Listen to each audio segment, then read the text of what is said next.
Bonjour à tous, je suis Jessica, chef de projet client B2B chez Atlantic et je vous souhaite la bienvenue à ce webinaire qui a pour thème «Comment bien dimensionner sa PAC hybride».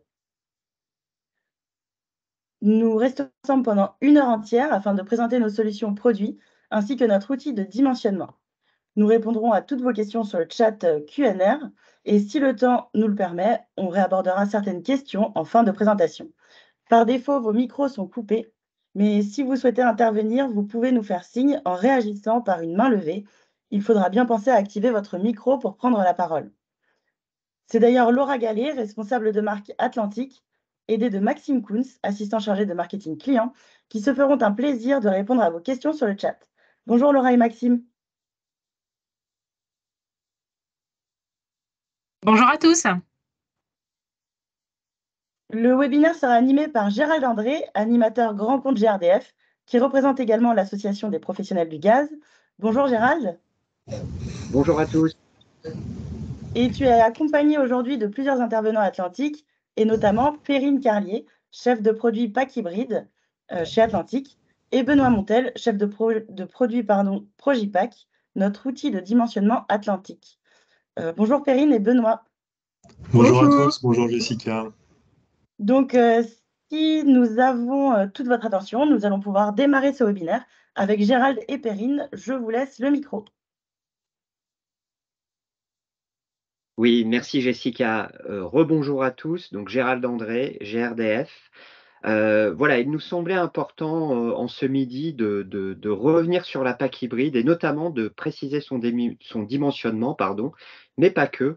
La PAC hybride coche beaucoup de cases, elle permet vraiment de répondre à beaucoup de situations clients. Et donc, avec Perrine, on voulait revenir sur cette PAC hybride et vous démontrer son importance. Perrine, je te laisse la parole.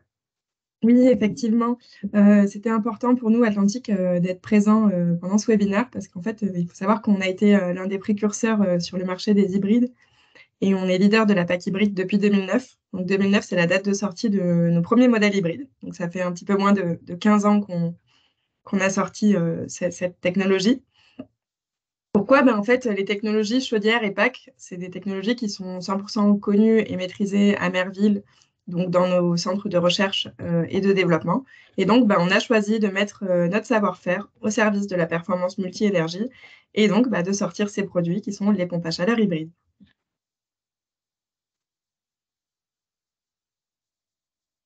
Merci Perrine.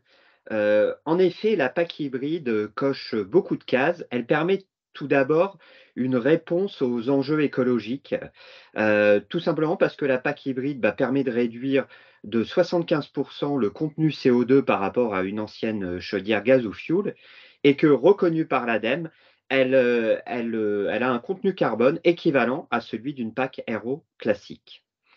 C'est aussi des avantages pour vous, installateurs, tout simplement parce que ça vous permet de diversifier vos solutions et notamment vos solutions gaz. Ça permet aussi de répondre, et Perrine reviendra d'ailleurs sur ce point dans quelques secondes, ça permet de répondre à des solutions, à des situations clients qui ne sont pas toujours évidentes à traiter. Et donc la PAC hybride permet justement par ce mix énergétique de pouvoir y répondre. C'est aussi une différenciation et j'ai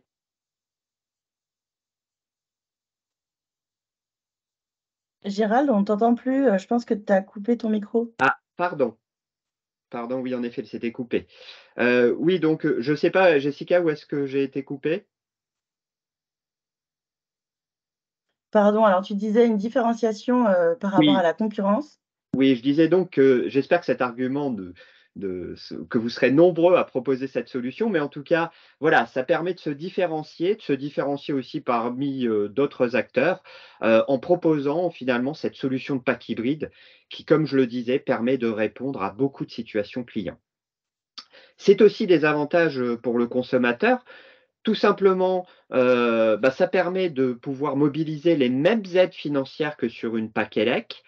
Ça permet de réduire les consommations énergétiques jusqu'à 60%, donc d'avoir un bilan d'exploitation très compétitif. Et puis, ça permet aussi d'avoir une solution qui prend le meilleur des deux énergies et qui va choisir la meilleure énergie au meilleur moment. Et puis enfin, c'est aussi un bénéfice pour le système énergétique français, ce qu'on appelle le mix énergétique français, puisque grâce à la complémentarité des énergies gaz et élec, ça permet d'avoir une flexibilité, et notamment lors des pics hivernaux où malheureusement le réseau électrique est très sollicité, ça permet de pouvoir bifurquer sur la chaudière gaz. Et puis, avec l'association PG, donc l'association PG, les organismes professionnels, GRDF et l'ensemble des fabricants, il nous paraissait essentiel d'avoir une mention, une reconnaissance pour les PG qui se lancent dans la PAC hybride. Et donc, nous avons créé tous ensemble, sous l'égide des professionnels du gaz, la mention PAC hybride. Cette mention, elle vous permet de vous différencier, elle vous permet aussi de montrer votre expertise sur la PAC hybride, et elle vous permet enfin d'avoir des informations pour être encore meilleur sur cette solution de PAC hybride. Donc, si vous n'avez pas encore passé la mention, je vous invite à la passer très rapidement. Perrine, je te laisse la parole. Merci Gérald. Je vous propose de rentrer un petit peu plus en détail dans le sujet de la pompe à chaleur hybride. Tout d'abord, en commençant par une petite reprise des basiques. Qu'est-ce qu'une pompe à chaleur hybride? Donc en fait, une pompe à chaleur hybride, ça va être une chaudière condensation et une pompe à chaleur qui vont être réunies dans un seul générateur pour vos clients. Le principe de fonctionnement général d'une pompe à chaleur hybride, ça va être que la pompe à chaleur, elle répond aux besoins tant que possible. Et quand le besoin en chauffage ou en eau chaude devient trop important, dans ce cas-là, la chaudière va s'allumer, apporter toute sa puissance et assurer le complément d'énergie pour assurer le confort. Ensuite, la seconde question qu'on peut se poser, c'est de se dire, mais finalement, à quelle configuration peut répondre une PAC hybride? C'est quoi la raison pour laquelle on installe une PAC hybride? Donc, dans tous les cas, ce qu'on voit souvent, c'est qu'il y a une volonté du client final de faire des économies d'énergie. Et puis derrière, on va retrouver plusieurs configurations. Parfois, les déperditions totales de la maison sont trop importantes. Donc, c'est le cas de grandes maisons ou de zones froides. Donc, on a besoin de puissance. Aussi, on peut avoir une problématique au niveau des émetteurs. Les émetteurs qui sont en place ont été dimensionnés pour un certain régime d'eau et donc ne permettent pas de travailler sur un régime d'eau plus petit. Donc, dans ce cas-là, la pompe à chaleur hybride va pouvoir apporter une température de départ de 80 degrés. Aussi, on a le cas du réseau électrique. Dans certaines zones de France, le réseau électrique ne permet pas l'installation d'une PAC qui demanderait trop de puissance. Dans ce cas-là, la PAC hybride va consommer moins de puissance électrique. Et enfin, également, on a le cas des clients qui ont de grands besoins d'eau chaude en instantané. Et donc, pour toutes ces problématiques, la réponse aux besoins, ça va être la pompe à chaleur hybride qui va être la solution. Mais aussi, ce qu'on voit, c'est qu'il y a d'autres avantages de cette solution qui peuvent pousser vers la pompe à chaleur hybride. Donc, elle permet d'apporter plus de souplesse. Donc, dans ce cas-là, le produit va permettre de profiter de l'énergie la plus favorable à chaque instant, que ce soit le gaz ou l'électricité. C'est également un produit qui va être plus rassurant pour certains particuliers, dans le sens où le gaz est toujours présent et le confort, il sera assuré quelles que soient les conditions extérieures. Et enfin, alors je l'ai déjà dit un petit peu, mais ça va être l'aspect ECS en illimité qui va pouvoir pousser aussi vers cette solution, parce qu'en fait, grâce à la pointe chaudière, qui va être un appoint de 24 kW, l'ECS est produite instantanément. Donc la chaudière, elle prendra toujours le relais si le ballon est vide. Voilà pour les autres avantages qui peuvent pousser vers cette solution. Si on regarde maintenant un petit peu plus aussi le sujet de la PAC hybride chez Atlantic, donc nous, nos modèles, ça va être les Alphea hybrides du haut gaz et les Alphea hybrides du haut gaz R. Donc on va avoir 7 modèles disponibles au total. Donc les R6 et R8, donc 6 et 8 kg. Et également des modèles avec les puissances 11, 14, disponibles aussi en triphasé, 11, 14 et 16 kg. Donc, un des avantages, ça va être le fait que ça convient à tout type d'émetteur parce que ça permet d'avoir un départ d'eau jusqu'à 80. Et également, on va avoir une fonction de régulation sur le coût des énergies qui va être disponible sur les modèles R. Je reviendrai un petit peu plus tard sur ce type de régulation. Si on cite quelques autres atouts de la gamme Alfera hybride duo-gaz, pour les particuliers, le gros avantage, ça va être les économies, notamment grâce à cette fonction de régulation sur le coût des énergies, donc qui va permettre de tenir compte en fait à chaque instant du coût des énergies pour choisir le fonctionnement, le générateur qui va fonctionner. Et aussi, un autre point important, c'est que c'est un produit qui est compatible avec le délestage, donc les contrats type EJP, ce qui va permettre à vos clients de profiter de l'électricité à moindre coût pendant les jours bleus, donc 90 ou un peu plus de 90% de l'année. Et puis, pendant les jours rouges, en fait, seule la chaudière va fonctionner. Ça va être assez intéressant d'un point de vue d'économie. Et enfin, pour vous, professionnels, ce qu'on va retrouver comme bénéfice, ça va être la facilité d'installation, parce qu'en fait, c'est une solution compacte. On a 2 produits en un. Également, le produit il est compatible propane et gaz naturel. Donc, quel que soit le combustible de vos clients, vous allez pouvoir répondre avec ce client. Également, on va retrouver de la qualité et de la fiabilité qui vont être apportées grâce à l'échangeur coaxial breveté atlantique, qui est 3 fois plus résistant au gel et à l'encrassement qu'un échangeur à plaques. Et puis, dernier point, pour l'entretien et la maintenance, en fait, c'est un produit qui permet un accès 100% par l'avant à la conception hydraulique. Donc, je vous propose de regarder maintenant un petit écorché de l'intérieur du produit. Donc, c'est un produit qui est compatible à la fois ventouse et cheminée. Donc, pareil que pour les gaz, quel que soit le type de fumisterie dont vous avez besoin pour vos clients, il va pouvoir y répondre. Donc, le confort en chauffage et en ECS, en toutes circonstances, va bien être apporté par la partie chaudière. Et en fait, tout le corps de chauffe va se trouver en haut à gauche de l'écorché. Et enfin, le confort ECS va être apporté par un ballon de 120 litres, ballon serpentin, qui va être équipé d'une protection ACI. Vous retrouvez bien évidemment l'interface de régulation qui est intégrée au produit. Un vase d'expansion pour le chauffage de 18 litres est intégré au produit de série. Et enfin, la fiabilité et la performance dans le temps sont apportées par l'échangeur coaxial qui est immergé dans le volume d'eau que vous retrouvez ici, que vous pouvez voir au centre, un petit peu en haut, au centre de l'écorché. Un petit peu plus de détails maintenant sur les régulations des Alfea hybrides gaz. Donc, la régulation sur le coût des énergies qui est disponible sur les modèles R. Donc là, le principe, en fait, c'est que le coût des énergies, il est rentré dans la régulation. Et à chaque instant, la régulation calcule s'il est plus rentable d'allumer la pompe à chaleur ou la chaudière. Donc, le produit, il calcule un COP estimatif. Également, il a un rendement de chaudière. Il dit, OK, plus rentable d'allumer la chaudière ou la PAC. Donc ça va permettre de maximiser les économies d'énergie et de tenir compte du coût des énergies. Ou alors, autre possibilité, donc il y a la régulation qu'on a appelée priorité PAC, donc qui est disponible sur tous les modèles. Donc là, le principe, c'est que la pompe à chaleur va fournir l'énergie tant que possible.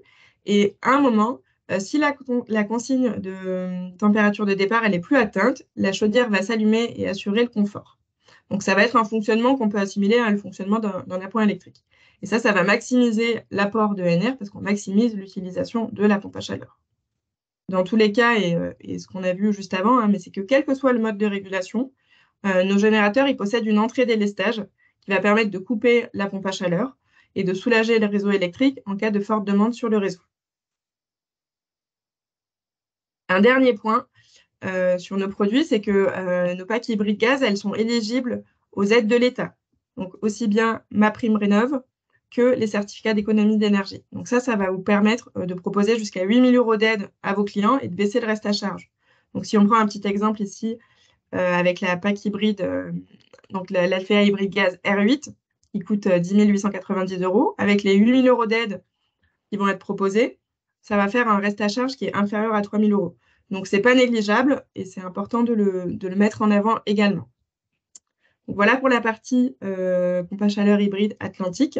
Je vais maintenant redonner la parole à Gérald qui va vous parler un petit peu plus du dimensionnement des packs hybrides gaz. Merci Perrine. Une petite parenthèse, n'hésitez pas à poser vos questions sur la conversation. Monsieur Dumont l'a fait et je vous invite tous à poser vos questions. En effet, Perrine, le dimensionnement d'une PAC hybride est essentiel.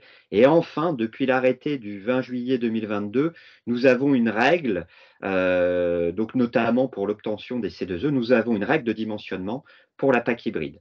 Cette règle de dimensionnement, elle dit quoi? Elle dit qu'on va couvrir 40 à 60% des déperditions de notre logement, en sachant que dans ce décret a été accordée une tolérance qui permet de monter jusqu'à 80%. Mais vous le verrez avec Benoît tout de suite après, il est quand même beaucoup mieux d'établir ce dimensionnement entre 40 et 60% des déperditions pour le fonctionnement de la machine et pour aussi la légitimité de la PAC hybride.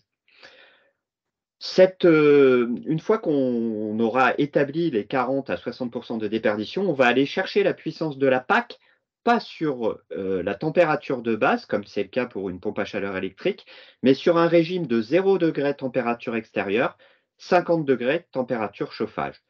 Et enfin, règle aussi dans le dimensionnement de l'hybride, il faut que notre moteur de PAC, sur notre PAC hybride, couvre 70% des besoins de chauffage, hors eau chaude sanitaire. Donc, autrement dit, si on prend une maison de 10 kW de déperdition, on va chercher un moteur de PAC sur notre PAC hybride entre 4 et 6 kW à une température de 0 degré, température extérieure, 50 degrés de par chauffage, et qui va nous couvrir 70% des besoins de chauffage. Donc, autrement dit, par exemple, là, dans notre cas de cette maison de 10 kW, une R6 présentée tout à l'heure par Perrine conviendrait parfaitement. Et puis pour vous aider, l'AFPAC, Uniclimat et l'ensemble des organisations professionnelles ont établi un fascicule qui vous rappelle toutes les règles et toute la bonne mise en place d'une PAC hybride. Mais encore mieux que ce fascicule, je vais tout de suite laisser la parole à Benoît qui va vous présenter Projipac et la façon de bien dimensionner une PAC hybride avec Projipac. À toi Benoît. Merci Gérard. Maintenant que Perrine et Gérald vous ont convaincu de la pertinence des solutions hybrides et de ses nombreux avantages, moi je vais vous présenter Projipac 4. Donc Projipac 4, c'est l'outil d'aide au dimensionnement d'Atlantique. 4 parce qu'on est à la 4e version, c'est un logiciel qu'on développe depuis plus de 10 ans maintenant. Donc Projipac, comme je le disais, c'est un outil qui est gratuit et qui va vous aider à faire les dimensionnements des pompes à chaleur par rapport aux déperditions de l'habitat, qui va vous permettre de faire une étude en moins de 3 minutes. C'est vraiment un des atouts de Projipac, c'est son ergonomie et sa rapidité et sa simplicité. Et puis surtout, un autre atout, c'est sa synthèse téléchargeable que vous allez pouvoir remettre au client et qui va lui permettre d'aller obtenir des aides gouvernementales et les C2E. Projipac, c'est également un plébiscite de ses utilisateurs. On a fait une étude de satisfaction cet été et on nous a mis la note de 4,4. C'est un plébiscite par plus de 7000 utilisateurs réguliers qui ont fait plus de 100 000 études l'année dernière. Donc, comme vous pouvez le voir, c'est un logiciel qui est vraiment énormément utilisé, qu'on continue à faire évoluer en fonction de l'actualité produit et réglementaire, et ce, comme je disais, depuis 10 ans. Projipac, c'est plus qu'un outil d'aide au dimensionnement, c'est aussi un outil qui va vous aider à vendre des pompes à chaleur. On a toujours dans la même enquête, on a vu que plus d'un devis sur deux, plus d'un dimensionnement sur deux aboutissait à un devis signé. Donc ça va réellement vous aider dans votre quotidien. D'ailleurs, je vous propose d'écouter maintenant un petit témoignage d'un utilisateur.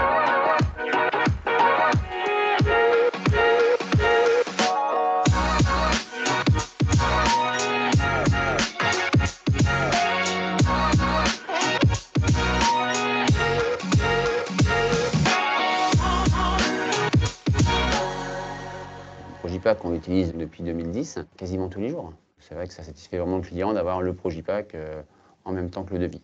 On gagne beaucoup de temps et ça fait un argument commercial supplémentaire. Avec le Progipack, on se sent beaucoup plus fort professionnellement.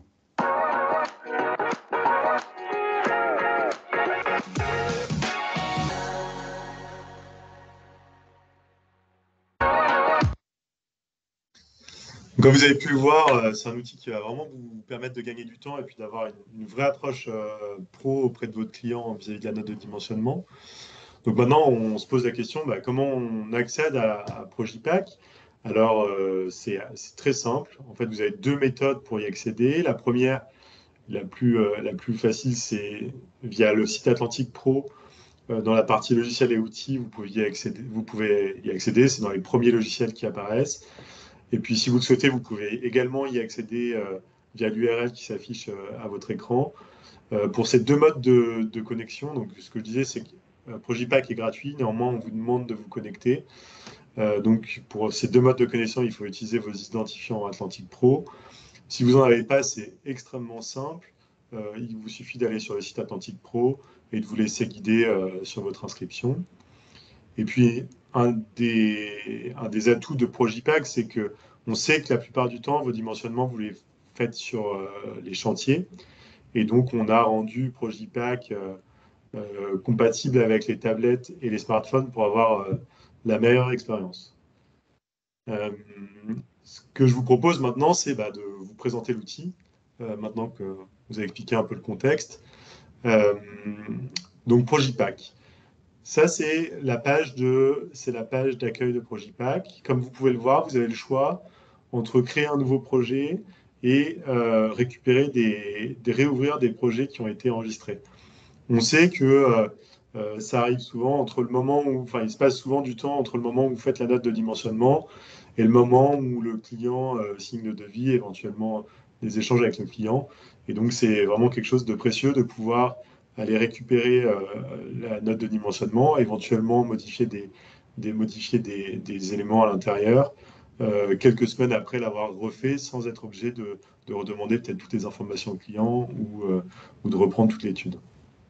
Donc, ce qu'on va faire là maintenant, on va faire ensemble une étude comme vous pourrez la faire à l'issue de ce webinaire quand vous vous connecterez sur Progipack. La première page de Progipack, c'est la page où on va vous demander de décrire l'habitation, son emplacement. Alors, son emplacement, pourquoi? Parce que ça nous permet de récupérer la température de base. L'habitation, donc savoir s'il y a une mitoyenneté, savoir si vous avez un étage, pour estimer les parois déperditives. On va également vous demander de décrire les émetteurs, donc de savoir ce que vous avez, ce qu'il y a comme émetteur en place et la température de départ associée. Donc, globalement, vous avez le choix entre 4 émetteurs, les émetteurs hydrauliques, les radiateurs hydrauliques, assez classiques, surtout quand on vient d'une chaudière. Les planchers chauffants, les plafonds chauffants et puis les ventilos convecteurs.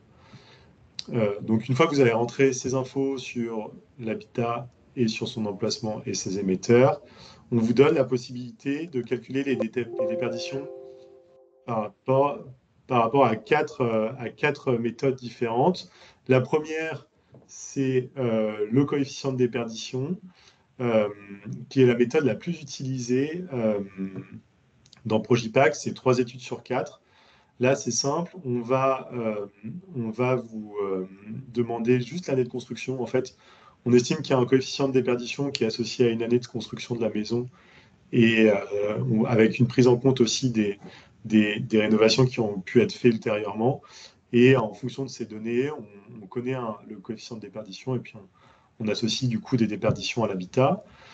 La deuxième méthode, qui est extrêmement pratique, c'est la méthode sur facture. Généralement, si vous installez une hybride gaz, il y a une chaudière gaz qui est installée.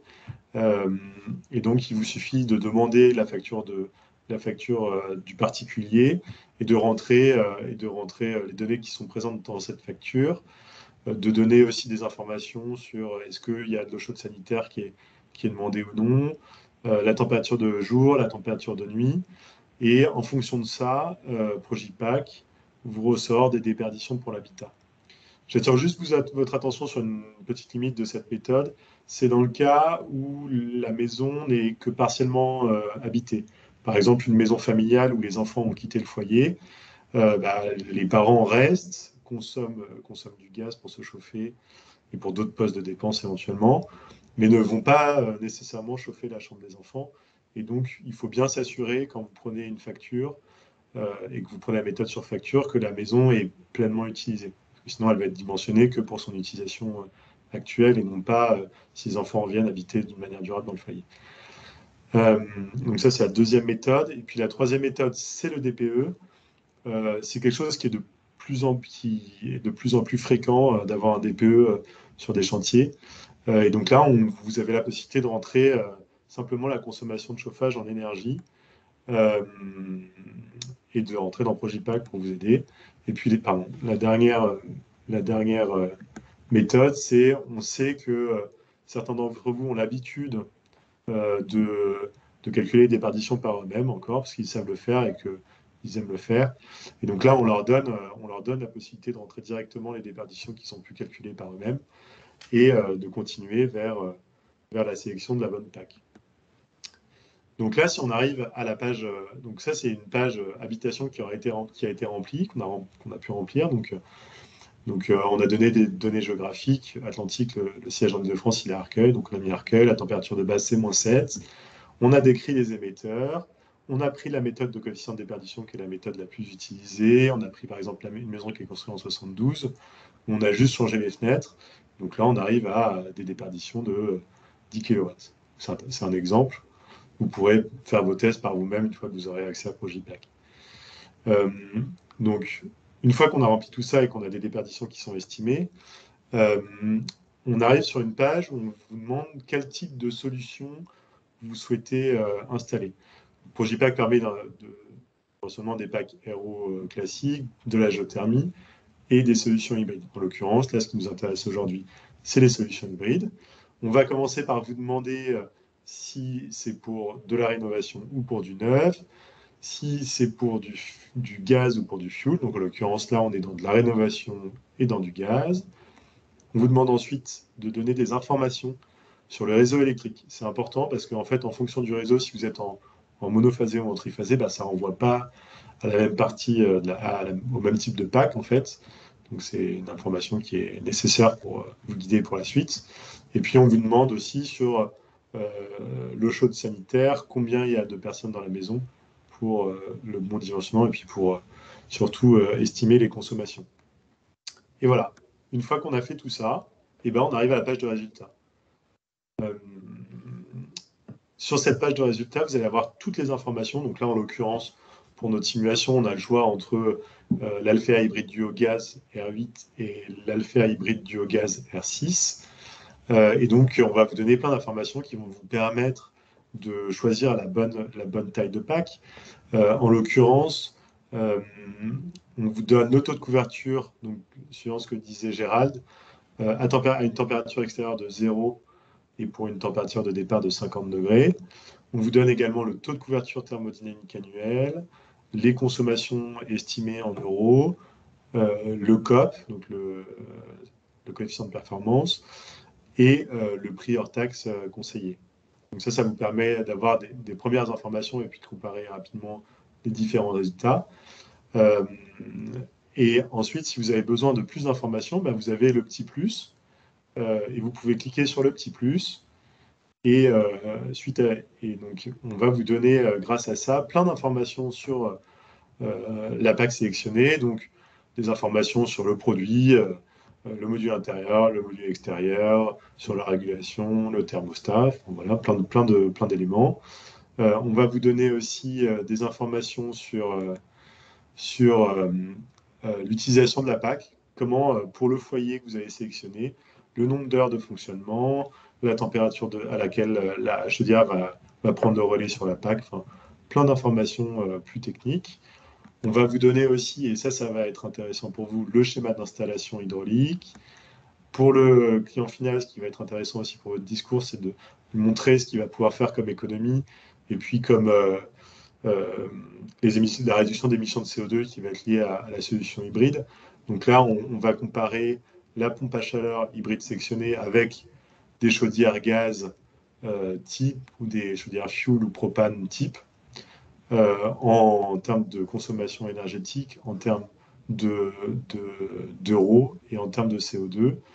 Et puis on va même vers un peu plus de détails au mois le mois. Alors il faut garder en tête que c'est quelque chose qui est assez théorique, mais bon, ça donne quand même un ordre d'idée. Au mois le mois, la consommation en énergie et puis en euros, et puis la part de gaz qui est utilisée, la part d'électricité. Enfin, voilà.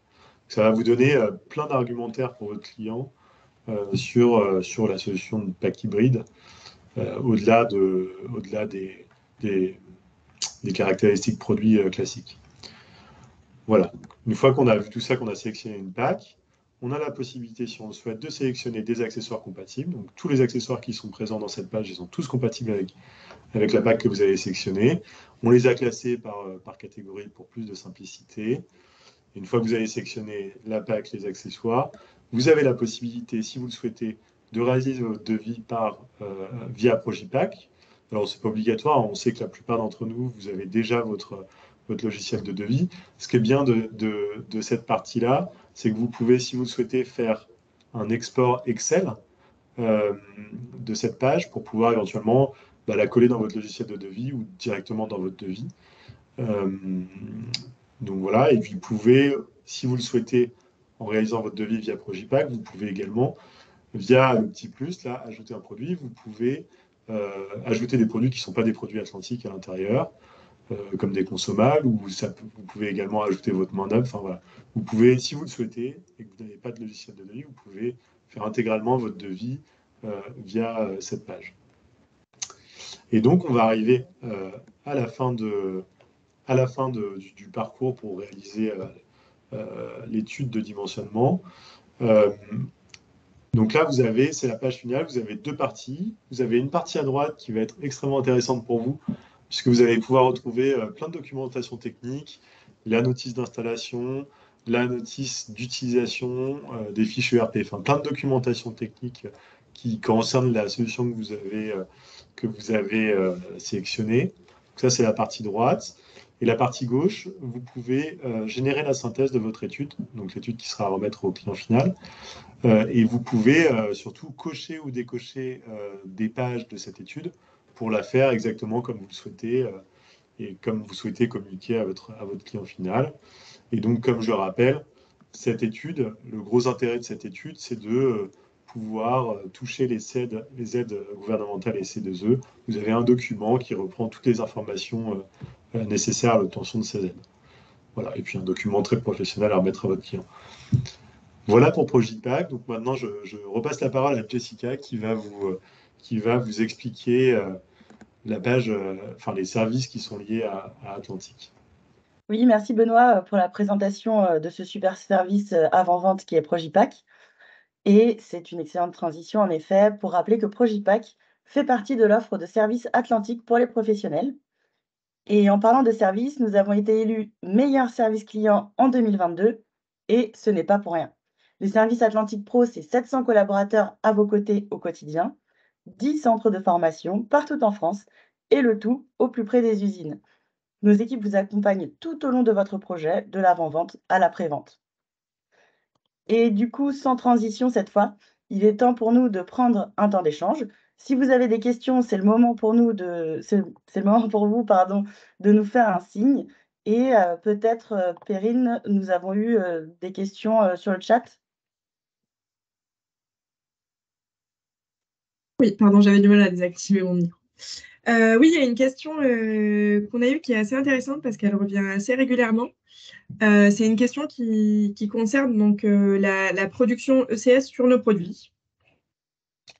Donc, je voulais revenir là-dessus. En fait, on a on a deux modes de régulation sur la production d'eau chaude sur nos alphérés hybrides biogaz. On va avoir le mode qui est réglé de série, qu'on a appelé immédiatement dans la notice. Donc, le principe, c'est que la chaudière s'allume dès qu'il y a un besoin ECS et en parallèle aussi, la pompe à chaleur s'allume. Donc, ça, c'est le mode qui est réglé de série. Il faut savoir que généralement, quand nos produits sortent d'usine, on choisit toujours les modes qui apportent le plus de confort. Mais il y a aussi un autre mode qui est disponible sur nos packs hybrides. C'est un mode qu'on a appelé remplacement. Et ça, le principe va être différent. Ça va être que quand il y a un besoin ECS, ça va être la PAC qui s'allume en premier, qui va monter la température du primaire au maximum qu'elle peut. Donc un peu plus de souvent c'est un peu plus de 50 degrés. Et qu'une fois qu'elle aura justement monté cette température de primaire, la chaudière va alors prendre le relais pour atteindre la consigne qu'il y a dans le ballon, quoi, la consigne de température ECS.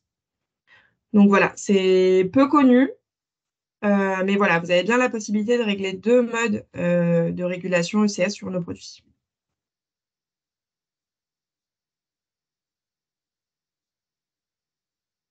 Jessica, on peut peut-être prendre la question de Monsieur Quaquette. Oui, donc pouvez-vous nous préciser la différence entre le taux de couverture de 60% des déperditions et le taux de 70% des besoins? Oui, tout à fait. Alors, en fait, quand on va regarder les déperditions de la maison, on va les regarder donc à température de base. On va avoir donc une solution en kilowatts, qu'on va établir et on va devoir couvrir entre 40 et 60%. Quand on va parler du taux de 70%, c'est les besoins de chauffage. Autrement dit, les consos de chauffage. Donc là, on parle en kilowattheure et plus en kilowatts. Donc notre maison, par exemple, que j'ai prise tout à l'heure de 10 kW de déperdition, on va devoir donc trouver une PAC entre 4 et 6 kW sur un régime d'eau 0 degré température extérieure, 50 degrés départ chauffage. Et par contre, on va aussi regarder les consommations, d'où l'intérêt de Progipac qui vous donne directement la couverture des consommations. On va regarder les consommations de chauffage. Donc imaginons que cette maison ait des besoins de chauffage à la hauteur de 15 000 kWh, et ben on couvrira 12 000 kWh de besoins de chauffage par la PAC. Sachant que ce ne sera pas les kilowattheures finaux, hein, puisqu'avec le COP de la PAC, on sera bien sûr en dessous de 12 000 kWh de consommation. Est-ce que c'est clair? Si M. Quaquette peut peut-être nous dire si c'était clair pour lui.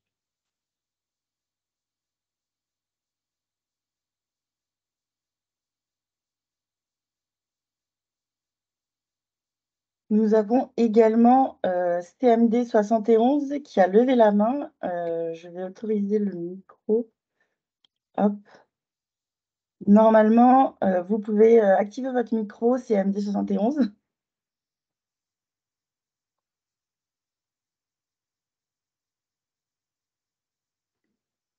Est-ce que vous m'entendez? CMD 71. Oui. Ok, merci beaucoup. J'étais en train d'écrire, je voulais juste une confirmation. Est-ce que vous pouvez donc me confirmer que la pompe à chaleur peut produire de l'eau chaude en mode thermodynamique et pas uniquement en mode gaz? Oui, en fait, elle apporte une partie de l'eau chaude. Elle ne fait pas toute l'eau chaude dans le mode immédiatement. Donc, le mode qui est réglé de série, en fait, elle fonctionne en parallèle de la chaudière. Donc, il y a un apport de la pompe à chaleur. Et dans le mode qui est appelé remplacement, ça va être un générateur puis l'autre. D'abord, la PAC va s'allumer pour atteindre une température de primaire un petit peu plus de 50 degrés. Et après, la chaudière va prendre le relais. Après, ce que j'étais en train de préciser à M. Dumont et que je peux vous dire aussi, c'est qu'on réfléchit aussi, pour information, à plus de modes de régulation pour la production ECS, parce qu'on a pas mal de retours terrain sur une volonté d'avoir plus d'apport de la pompe à chaleur. On favorise toujours le confort, mais on réfléchit à des modes, à apporter plus de modes de régulation pour dire, OK, si vous voulez encore plus d'apport de la PAC, on peut vous proposer quelque chose. Donc ça, c'est quelque chose auquel on réfléchit et qu'on a bien noté dans les retours que j'ai pu avoir avec d'autres de vos confrères. Ok, mais à l'heure actuelle, donc la pompe à chaleur, je vais faire, voilà, on connaît le temps de production d'eau chaude. Si on lui laisse 3 heures pour faire de l'eau chaude en thermodynamique, elle peut remplir son ballon. Et s'il y a un besoin de confort, elle peut l'agrémenter grâce à la chaudière. À l'heure actuelle, oui. Après, l'apport, à l'heure actuelle, je pense Pour pas monter qu'elle à 50 fonctionne degrés, 3 heures. j'entends, hein, 45 Ouais, degrés maximum. Je crois que c'est un peu plus. Je crois que c'est jusqu'à 50 degrés. Jusqu'à 52, jusqu'à ce que le primaire soit à 52. Ouais. Je voulais juste cet argument. J'ai un rendez-vous en après-midi pour proposer la PAC hybride. Donc, je voulais être certain que l'eau chaude puisse se faire via une logique thermodynamique dans un premier temps. Oui, il y a une partie, effectivement. Et il faut bien changer, du coup, il faut bien penser, si vous voulez que la PAC préchauffe d'abord le primaire, il faut bien penser à changer le mode de régulation de série. Ok, bon, ça, ce sera notre métier. On est effectivement à la base dépanneur. Très bien. Ça marche. Je vous remercie. Avec plaisir. Félicitations pour la proposition de la PAC hybride. Je suis d'accord. Nous avons aussi Dutuile, participant Dutuile, qui souhaitait participer. Je vais faire pareil, je vais vous autoriser le micro. Dutuile, est-ce que vous pouvez activer du coup votre micro?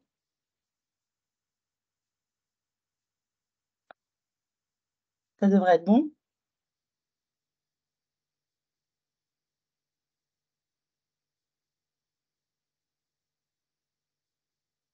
Dutuile, vous pouvez activer votre micro?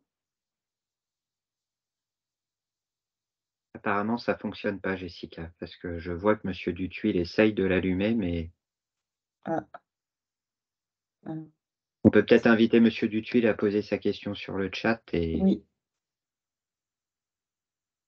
Oui, Monsieur Dutuile, vous pouvez peut-être poser votre question sur le chat, du coup. On a quelques questions sur le chat aussi. Eh bien, allons sur le chat dans ce cas. Alors, Il y avait une question. Ouais.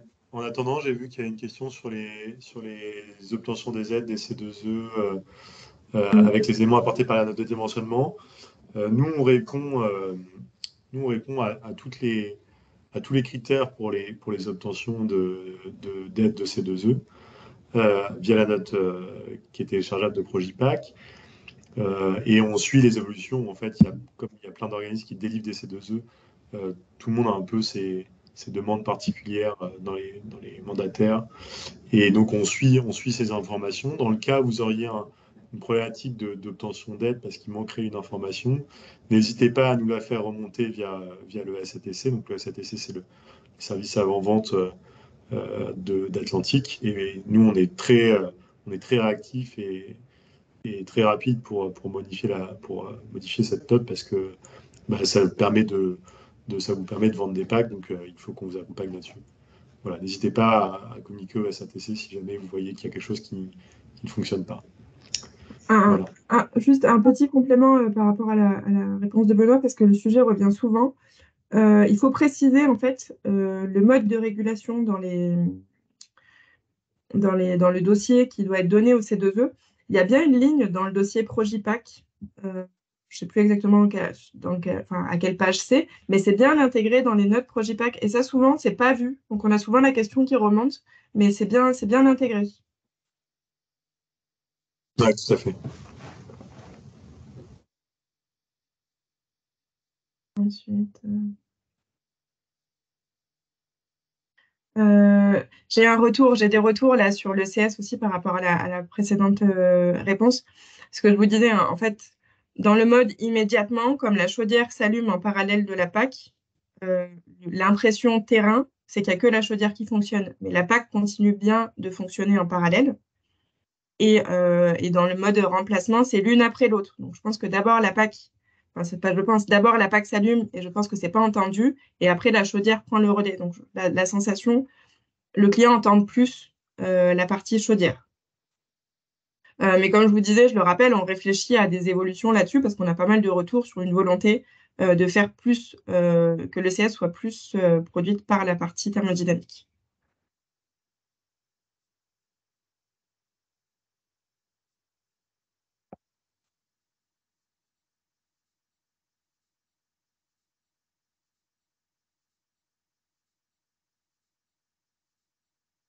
Vous voyez d'autres questions sur le chat? Je vois une question d'Arnaud Carré sur le taux de couverture de besoin de chauffage. Alors, bonjour, le taux de couverture de besoin de chauffage est calculé avec quel mode de régulation? En fait, le besoin de chauffage, il est calculé en fonction des déperditions, donc il est indépendant de la régulation. En fait, les déperditions, ça va être, c'est l'expression du besoin de chaleur à la température de base. Et donc, l'objectif, c'est que la PAC hybride, peu importe son mode de régulation, apporte cette chaleur et réponde à ses besoins en termes de déperdition. En fait, il n'y a pas il n'y a pas d'impact de la régulation sur le besoin de chaleur de l'habitat. C'est indépendant.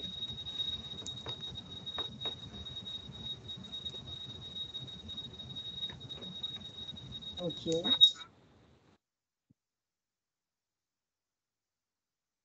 Ensuite, je vois une question de Jérôme sur comment la PAC choisit de façon autonome entre le prix des énergies. En fait, c'est ce que je vous disais. La PAC, elle connaît la température extérieure, elle connaît la température de départ de demandée, donc elle peut estimer son COP. Voilà, on a des tables, elle estime son COP. D'autre part, elle connaît le rendement de sa partie chaudière, et c'est un calcul qui va être bête et méchant, pas bête et méchant, mais elle se dit, OK, à date, mon COP, c'est ça, donc je sais ce que j'absorberai comme puissance électrique pour restituer le besoin. Je connais mon rendement chaudière, j'ai le prix des deux énergies, donc je sais, elle calcule, est-ce que c'est plus rentable d'allumer l'électricité ou d'allumer le gaz? C'est vraiment parce qu'elle estime son COP, elle connaît, il y a des tables de COP, et parce qu'elle connaît le rendement d'une chaudière, le rendement de sa partie chaudière.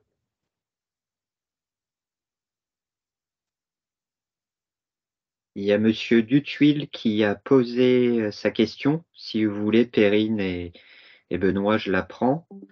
En fait, en effet, Monsieur Dutuil, c'est vrai, il y a une reconnaissance des logiciels qui n'est pas encore au point, en sachant que par contre, tous ces logiciels de DPE et d'audit énergétique, plus largement, doivent se mettre à jour et doivent intégrer en effet la PAC hybride. Il y a plusieurs mises à jour d'ailleurs qui devaient être faites pour cette rentrée 2023, ce mois de septembre 2023, dont la PAC hybride. Donc les logiciels sont en cours de mise à jour. Et pour tout vous dire, au sein de GRDF, on a créé un groupe de suivi qui justement observe ces logiciels d'audit parce qu'ils vont devenir en effet de plus en plus importants. Donc merci pour votre question. En effet, c'est très important et on a mis ça sous surveillance et on a alerté aussi toute la filière pour bien mettre ce point en ordre. Mais c'est prévu.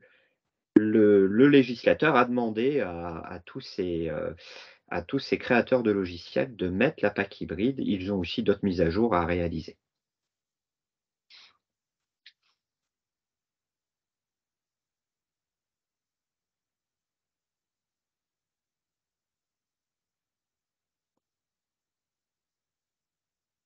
Est-ce que nous avons d'autres questions auxquelles nous n'aurions pas répondu?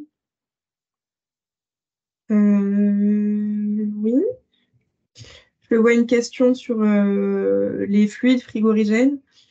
Alors, je ne peux pas encore vous donner fluide parce que c'est pas encore arrêté et puis c'est des développements qui sont en cours.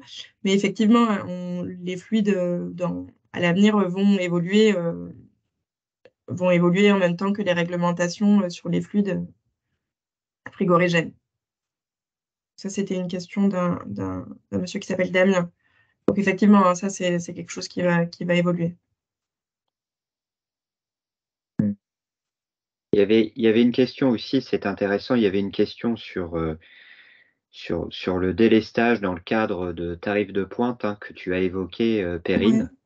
Ouais. Donc tu as parlé de JP, en effet, le JP est progressivement remplacé par Tempo. Donc de toute façon, on peut dire qu'il y a des travaux, que les travaux sont plutôt très positifs avec Atlantique, puisqu'en effet, l'Alphea a cette possibilité de délestage, notamment par son contact sec. Donc voilà, c'est tout à fait en effet plausible dans le cadre d'un tempo de délester pendant les jours rouges, heure pleine, et donc là d'indiquer au système de tourner sur la chaudière, puisque là le prix du kilowattheure n'est pas du tout favorable aux clients. Donc oui, alors la question était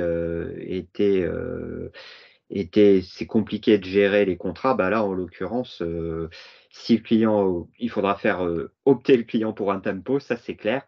Mais après, par contre, la gestion notamment par la régulation est d'autant plus simple que ça va bifurquer quand ce jour rouge est analysé. Et ça, c'est possible, les travaux sont en cours et l'Alfea sait le faire.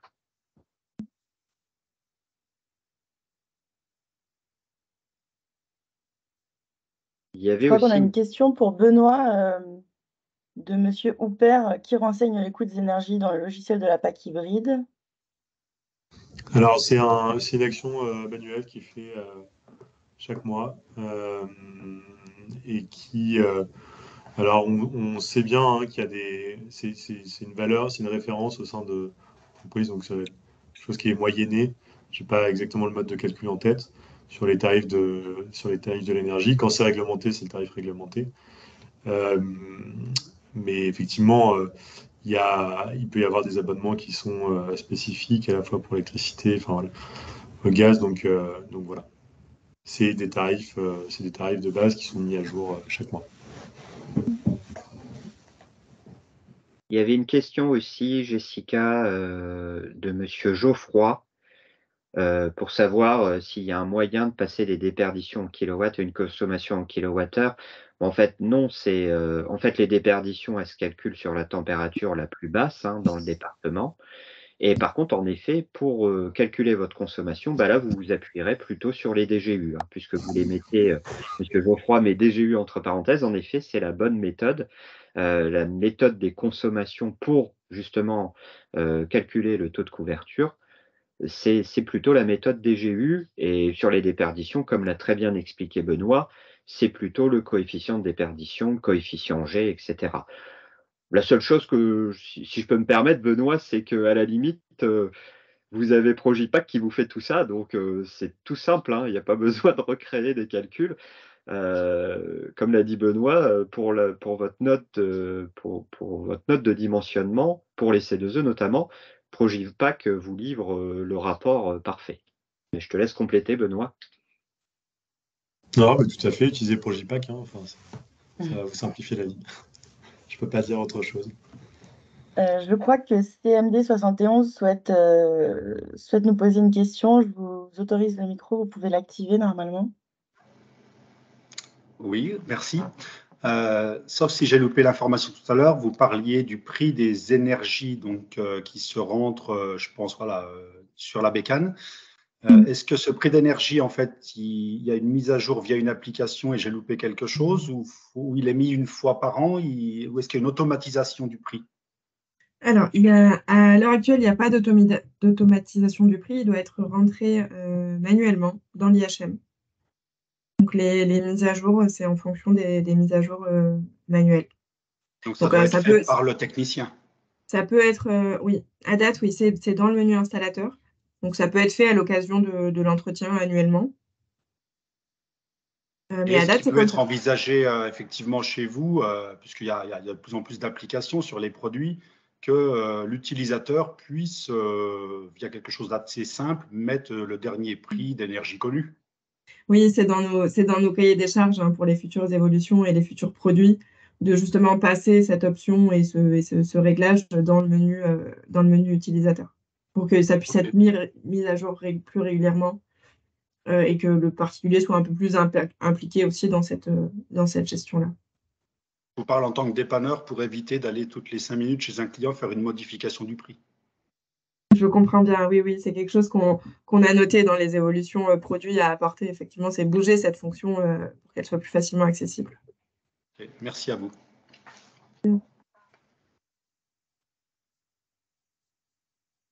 J'ai vu une question aussi, je ne retombe plus dessus, sur le fonctionnement, sur le fonctionnement en parallèle ou pas de la PAC pour le chauffage en chauffage. Oui. Donc, ça va dépendre du mode de régulation qui est réglé. Si on est sur un mode de régulation bascule sur le coût des énergies, ça va être binaire. C'est soit la PAC, soit la chaudière, qui est plus rentable à l'instant T. Si on est sur le mode de régulation priorité PAC, on va avoir pour les températures clémentes que la PAC, une zone de juxtaposition PAC et chaudière qui fonctionne en parallèle. Donc effectivement, c'est le principe, hein. La PAC n'arrive pas à atteindre la température de départ, la chaudière s'allume en parallèle, et puis on va aussi avoir une zone chaudière seule. Et ça va être en fait quand on est en dehors des plages de fonctionnement de la PAC. Voilà pour cette question. Et donc, on a aussi Monsieur Dutuil qui nous demande si la présentation en PDF sera disponible. C'est une très bonne question. Je vais voir dans quelle mesure est-ce qu'on peut vous la partager. Dans tous les cas, vous aurez accès au replay de ce webinaire. Donc, vous pourrez revoir le webinaire plus tard. Donc, voilà. Est-ce qu'on a d'autres questions auxquelles on n'a pas répondu, sachant qu'il nous reste encore 5 minutes? Il y avait une question aussi sur les entretiens de Stéphane. Donc sur une PAC hybride, on a un entretien gaz plus un entretien PAC, point d'interrogation. Oui, mais aujourd'hui, les travaux qui ont été réalisés, notamment avec l'ensemble des organismes professionnels, mais notamment avec le CINASAV, aujourd'hui, ce qui est constaté, c'est une fourchette de prix sur des entretiens annuels, avec des contrats annuels qui sont proposés, qui serait de l'ordre pour une PAC ELEC de 200 € et plutôt aux alentours de 250 € pour une PAC hybride. Donc ce n'est pas un entretien, ce qu'on peut dire, c'est que ce n'est pas un entretien de chaudière plus un entretien de PAC, hein, mais plutôt voilà un mixte qui est fait avec des réponses d'entreprise, hein, pour fixer ces fourchettes de prix. C'est les entreprises qui ont répondu à une enquête. Voilà. Donc un écart en effet à peu près de 50 € entre une PAC ELEC et une PAC hybride.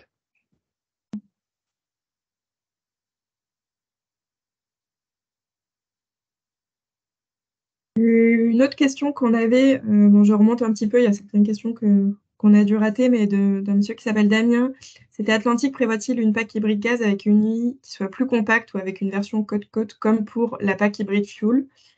On y réfléchit. Je ne peux pas encore vous dire à date ce qui va sortir, mais c'est des choses qu'on regarde, oui, pour voir des versions plus compactes, répondre à éventuellement plus de configurations. On réfléchit beaucoup aux hybrides parce qu'on voit. Alors, j'avais vu plus haut aussi une question sur les ventes. Malheureusement, on ne peut pas communiquer nos ventes, mais on voit beaucoup d'évolutions sur les ventes de pompes à chaleur hybride. On est quand même convaincu que c'est une solution qui répond à beaucoup de problématiques et beaucoup de besoins. Donc oui, il y a beaucoup de réflexions de notre côté. On réfléchit à faire des évolutions produits, à sortir de nouveaux produits, à améliorer les fonctionnements des régulations, etc. Oui, c'est des choses qu'on travaille. Ouais, et c'est tout à fait normal, hein, de ne pas dévoiler Perrine. Mais ce qu'on peut dire par contre d'un point de vue général, puisque Uniclimat donne quelques chiffres, c'est que dans ce marché du chauffage qui est un peu compliqué parce qu'aujourd'hui les clients attendent et veulent voir un petit peu ce qu'il se passe, malgré ce climat un peu d'attente, la PAC hybride tire son épingle du jeu puisqu'elle est en progression à plus de 30%. Donc les volumes ne sont pas encore à la hauteur de ce qu'Atlantique et GRDF et PG peuvent espérer, mais en tout cas, la bonne nouvelle, c'est que c'est une très forte progression et qui va commencer à prendre de l'importance sur le marché. Donc c'est ça la bonne nouvelle, hein, avec des volumes, en effet, à fin août, à plus de 30%.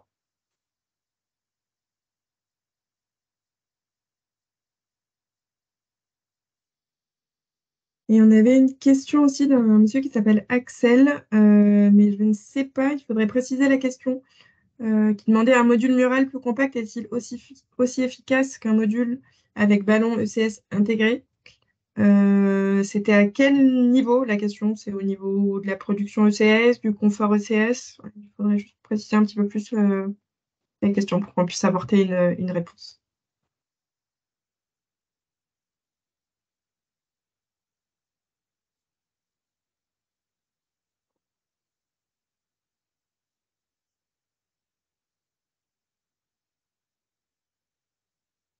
peut peut-être prendre une question en attendant.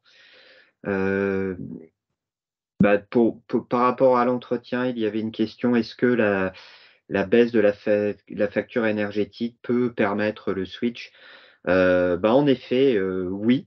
Oui, que ce soit si on prend en compte les abonnements, les entretiens, on s'aperçoit qu'avec la baisse, notamment la baisse du tarif du gaz, hein, aujourd'hui, on a une compétitivité très importante de la PAC hybride sur des contrats classiques déjà, où la PAC hybride est compétitive par rapport aux autres solutions de chauffage.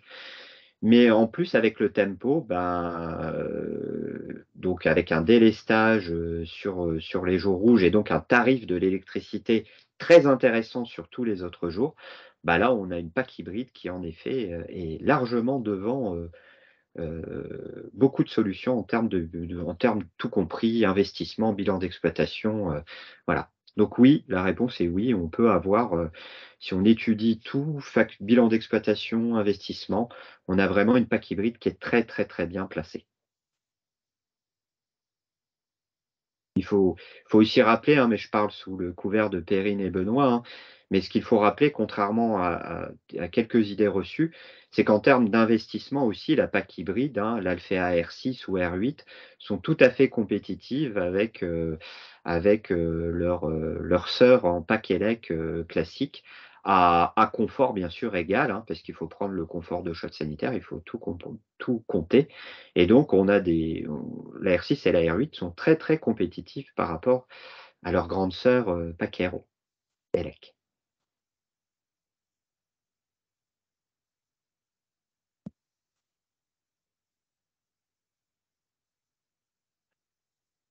Est-ce que la question a été précisée, Perrine? Non. Je vais regarder si peut-être monsieur a rebondi sur sa question. Et je ne crois pas. Non, je ne vois pas. Si, j'ai eu au niveau de il précisait au niveau de la performance du produit sur l'économie d'énergie générée. Alors, chez nous, on ne propose pas de modules murales plus compacts. Ce qu'on voit souvent, c'est que dans les modules muraux plus compacts, on est sur une production ECS qui est micro-accumulée et qui donc va être produite quasiment uniquement par la chaudière parce que pour de la micro-accumulation, il faut de la puissance.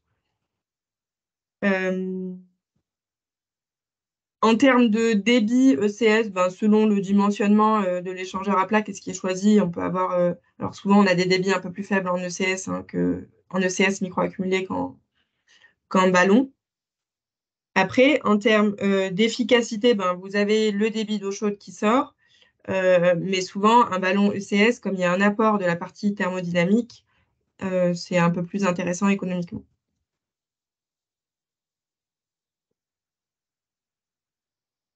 C'est ça, donc c'est ça.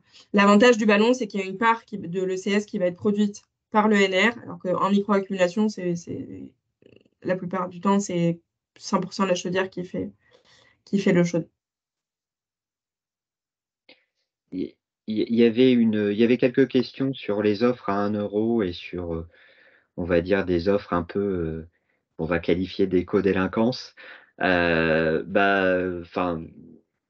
Et la question était, qu'est-ce qui est fait? Justement, il faut prendre tout de suite le pas sur cette PAC hybride.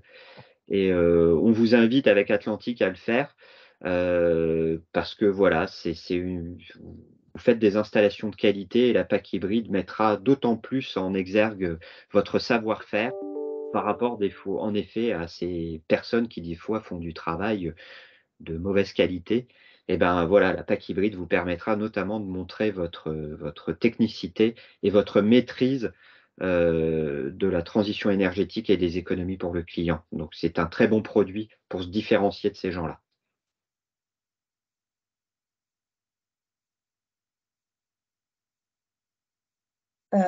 Ok, du coup, je vous propose de mettre un terme à cette partie d'échange. En tout cas, merci à tous pour vos interventions. Dans tous les cas, la partie questions-réponses restera ouverte et nos intervenants se feront un plaisir de vous y répondre même après le webinaire. Ce fut donc un échange très riche. Merci aux intervenants et merci à vous pour vos questions et pour votre participation. Je vous invite évidemment à vous connecter sur Projipack pour découvrir l'outil qui est un vrai facilitateur. Et il est temps pour nous de clôturer ce webinaire. Et nous vous souhaitons un excellent après-midi et bien sûr de belles ventes pour cette saison de show. À bientôt. Merci à tous. Merci à tous. À bientôt Bonne sur fin de journée. Projipack. À bientôt.